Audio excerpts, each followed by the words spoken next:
এক ফেরেশতার সাথে ওনার বন্ধুত্ব হয়েছিল, বলেছিলেন আমি আকাশ দেখতে চাই, আল্লাহর কাছে অনুমতি চাই। আল্লাহ বলল ঠিক আছে, ইদ্রিসকে আকাশে ঘুরাও।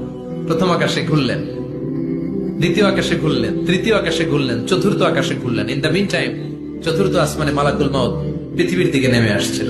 ওই ফেরেশতা বলে, মালাকুল মাউত আপনি কই যান? মালাকুল মাউত বলে, একটু আগে আল্লাহ ফরমান জারি করেছে, চতুর্থ আসমানে আমার নবী ইদ্রিসের রূহ কবজ করো।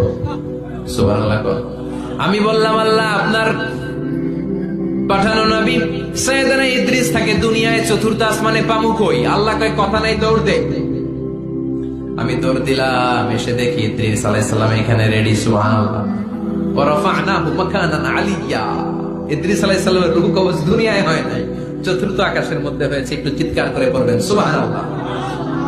এরপরে সুলাইমান আলাইহিস সালাম, উনি তো মরে নাই, মরছে। উনি জিন চালাইতো, উনিও মরবে। শক্তিশালী একজন নবী ছিল। উনি মালাকুল মাউতকে বলেছিলেন, মালাকুল মাউত আমার মৃত্যুর সুয়াইয়া সামান্য কিছু আগে আমারে বইলো, আমার একটা কাজ আছে। মালাকুল মাউত মৃত্যুর কিছু সময় আগে এসে বলল, সুলাইমান টাইম ইজ আপ, সময় শেষ, অল্প কিছু সময় বাকি, কি করবেন করেন। সাইয়েদনা সুলাইমান জিনদেরকে ডাকলো, ও জিনেরা, বিশাল একটা প্রজেক্ট আছে, প্রজেক্টে কাজ শুরু করো। আর কিছুদিনকে বলল চারদিকে গ্লাস ফিটিং করা একটা রুম বানাও। সাইয়েদনা সুলাইমান আলাইহিস